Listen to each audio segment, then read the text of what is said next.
Part B. In this part of the test, you'll hear 6 different extracts.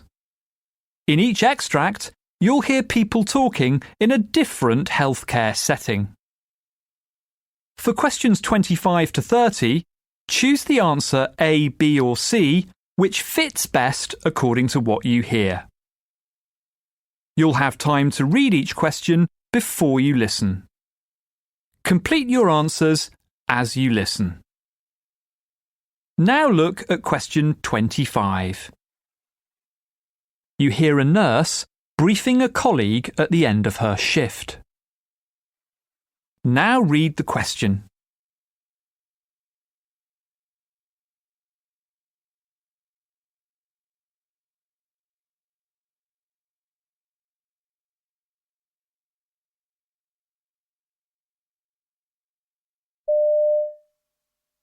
OK, so the next thing is about Susie Williams in bed 3. Right. She's been admitted for chest pain to rule out MI. So far she had an EKG, which was OK, and the first set of cardiac enzymes and troponins are negative. When she came in, her blood pressure was elevated a little, like 182/95, but she was given losartan, and at 6 o'clock it was 142/82. She was also dehydrated, so we started her on IV fluids. D5, half normal saline, running at 125 millilitres. That can go until midnight and then it can be disconnected. She's scheduled for a stress test tomorrow and some more enzyme tests. OK? OK.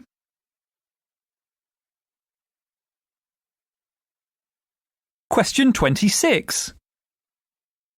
You hear part of a hospital management meeting where a concern is being discussed. Now read the question.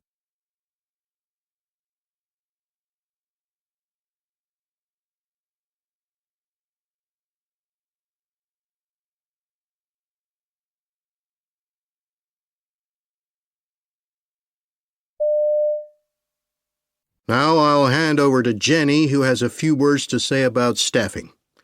Jenny? Thanks. Now, if we compare ourselves to other hospitals of the same size in other regions, we're actually recording lower rates of staff turnover. That's just as well, given the challenges filling vacant positions across the sector. Where we do compare unfavorably is in the number of days lost to sick leave. That's making it hard to maintain full cover on the wards, and we all know the costs of that. As a matter of urgency, then, HR are looking into the worst affected areas to understand the reasons behind it and to see if there's anything we can do to help and support the staff involved.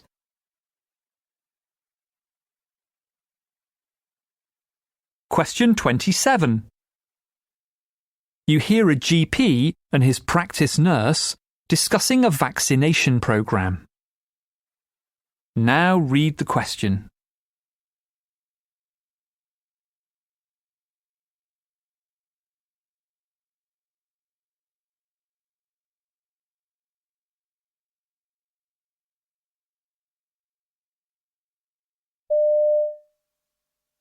It's coming up to that time of year when we have to start preparing for the flu vaccination programme. Yes, we usually do it at the start of next month, don't we? That's right. If you remember last year, we hired a local hall and did as many people as we could in one afternoon. Yes, I just started working here then. It was a hectic couple of hours, but it worked pretty well, don't you think? Part C. In this part of the test, you'll hear 2 different extracts. In each extract, you'll hear health professionals talking about aspects of their work. For questions 31 to 42, choose the answer A, B or C, which fits best according to what you hear. Complete your answers as you listen.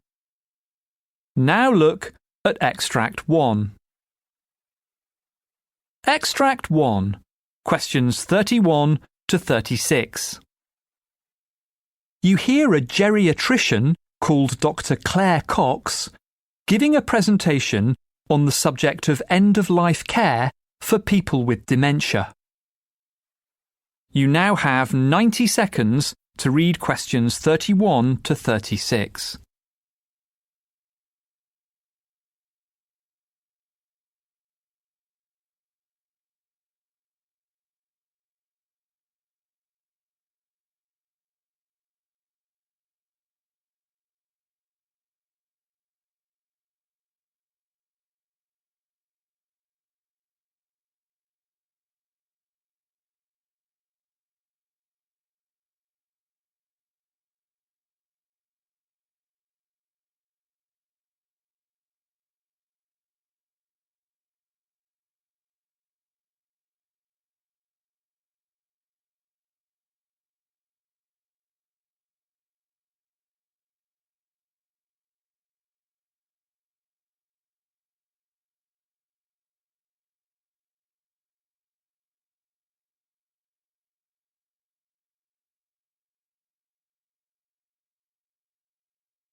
My name's Dr. Claire Cox. I'm a geriatrician specialising in palliative care. My topic today is an increasingly important issue: end-of-life care for dementia patients. The care of dementia patients presents certain problems. Dementia is a terminal illness and is the third highest cause of death in Australia. But dementia is different from other such conditions. It has an unpredictable trajectory, and there can be difficult issues around patients' mental capacity, decision-making and communication. But, in spite of an equal need for palliative care services, dementia patients don't always fit the traditional model of such care. Families often suffer distress because they feel unable to ensure that their loved one's wishes are being respected, or just don't know what that person wanted because the discussion wasn't held early enough. There is therefore a clear need for well-funded, patient-centred palliative dementia care that's available when and where it's needed. I do a lot of work with Dementia Australia, an organisation which represents the needs of Australians living with all types of dementia, and of their families and carers. It also campaigns on dementia issues and funds research. Dementia Australia decided it was the right time to examine the issue of end-of-life dementia care from the perspective of the consumer as well as from that of the healthcare professional. It's a timely initiative. We have plenty of anecdotal evidence but not enough hard facts about what's going wrong and why the system's failing. But the current situation isn't all bad. Despite the issues I've mentioned, I've heard some wonderful examples of how palliative care has made a big difference to people's lives. Things can obviously go badly wrong if this isn't handled well. But in the right circumstances, people with dementia can reach the end of their lives peacefully and with dignity. Dementia Australia commissioned researchers to conduct a survey on the end-of-life issues affecting dementia patients. The survey covered both care professionals, that's doctors, nurses and others working with dementia patients, as well as family member carers. The interest was overwhelming, with more than 1,000 responses from around Australia. But what do the results tell us? Well, the initial results confirmed what we've heard about access to appropriate end-of-life care.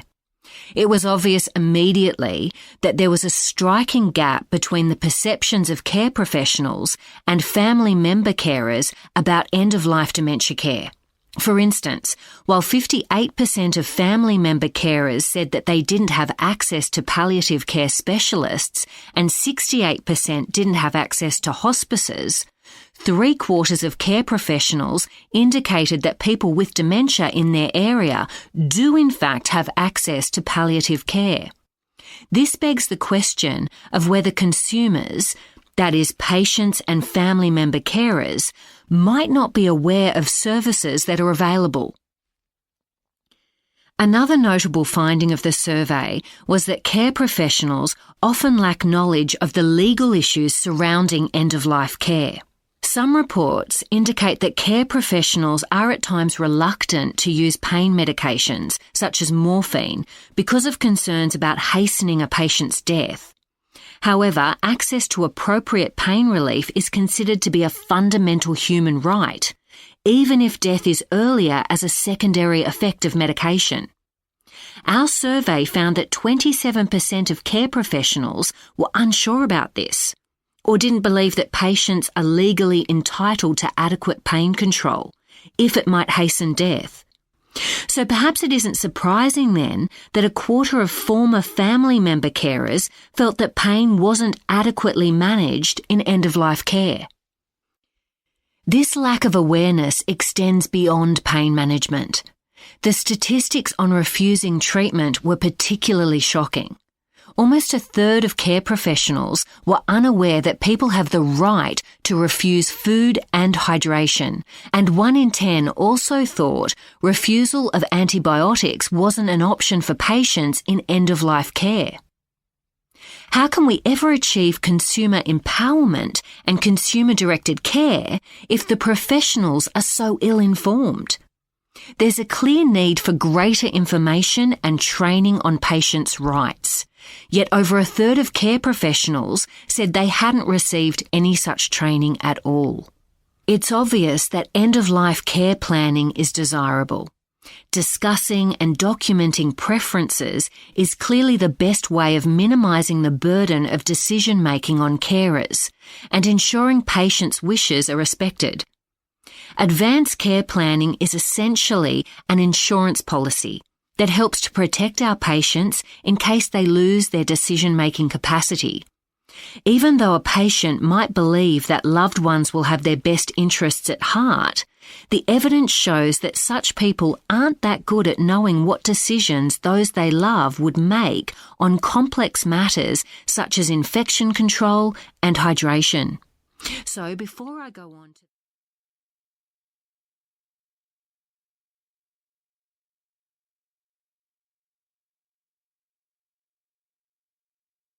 Now look at Extract 2.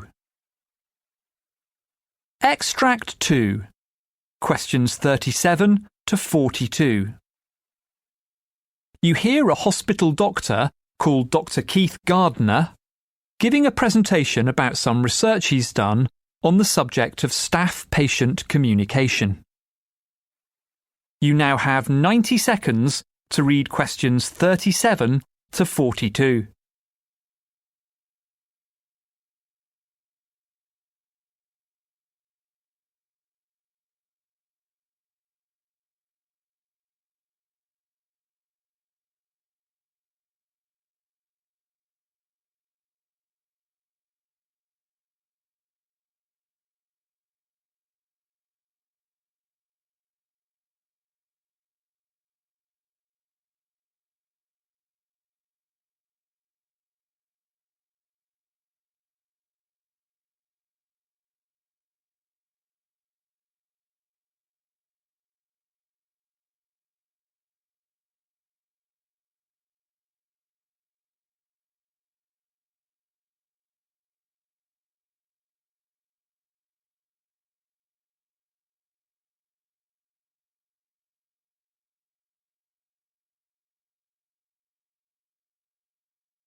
Good morning.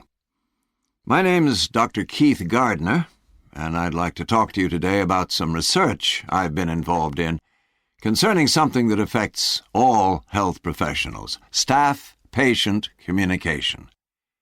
Now, firstly, let me reassure you that in feedback, patients seem positive about the way information is communicated to them. But I recently decided to explore the issue in more detail when I was in a hospital with a patient and witnessed for myself what can result when a healthcare professional assumes they've made themselves clear to a patient, when in fact they've been anything but. Luckily, I've had very few complaints made against members of my team, but the potential is certainly there. So first, let's start by looking at a typical hospital admission for an inpatient, and the first communication they have about any procedures they are to undergo. On arrival, a patient will complete necessary paperwork. Various staff will talk to them about their treatment during their stay, which is designed to reduce patient anxiety. However, from some patients' point of view, this interaction can seem very complex and difficult to take in, especially at a time when they're not at their best, physically or mentally. So it's doubly important to check that any communication has been understood. Now, to illustrate what I'm talking about, let's take a hypothetical situation. I often use this because it highlights the potential consequences of poor communication. A man in his 80s is admitted to hospital, despite his protestations, with ongoing severe back pain. On investigation, it's found his cancer has spread. The outlook is poor, and further compounded by his becoming depressed and refusing to eat while in hospital. A feeding tube is inserted, a procedure which the patient complies with, but which his family members query. The doctor on duty updates them, assuming they're aware of the severity of the patient's condition, when in fact no such prognosis has been shared with them. An extreme case, but a plausible one, nevertheless. In order to find out exactly what inpatients felt about the service they were receiving in this hospital, we conducted a patient survey. The questions were carefully targeted to capture patients' opinions about the effectiveness of the communication they'd been involved in during their stay. The survey questioned patients on both what they had expected prior to admission and what their stay was really like. These two scores were then used to calculate what's called a gap score. The survey also included questions to measure the patient's behavioral intention, that is, how willing they would be to return to the hospital for treatment. Patients completed the survey themselves, and results were then processed with the help of medical students. Now, the survey produced some interesting data about communication, including both praise and complaints. Clearly, in a hospital situation, staff are dealing with confidential and sensitive information, which must be communicated in private, a situation which can be difficult to achieve in a large and busy hospital. However, we scored highly on that point, and we were also pleased to note that staff did manage to communicate in a manner that treated patients with dignity and respect. Of course, staff also have to ensure patients fully understand what's been said to them, and this last point's where we received the most negative feedback. Both patients and relatives noted a tendency for professionals to resort to the use of jargon and complex terms when explaining both diagnoses and procedures, which left some patients confused. However, patients were generally satisfied with the information about any follow-up treatment provided after discharge. Also, once we'd sifted through all the results, a clear pattern began to emerge regarding the care given by nurses, which I found particularly interesting. I'd assumed that having a number of different nurses attending to a patient during their stay was a good thing, because you need enough staff to cover the various shifts and attend to patients' needs. What I certainly hadn't expected, though, was for patients to say they felt their recovery was faster when they had to communicate with only a small number of nurses. In other words, when they were surrounded by familiar faces. The findings aren't conclusive, and more investigative work needs to be done on a bigger sample, but it's certainly food for thought.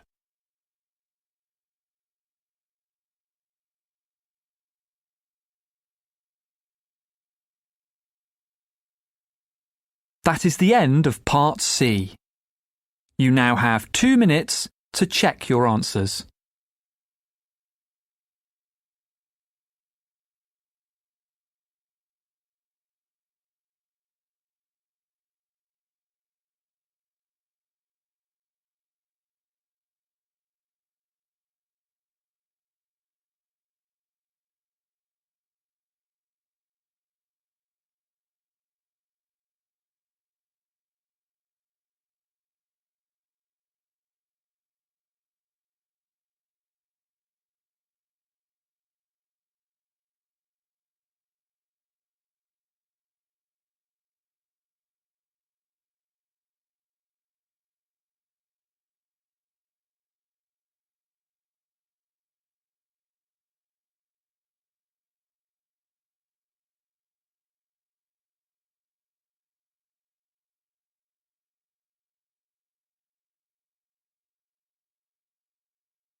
That is the end of the listening test.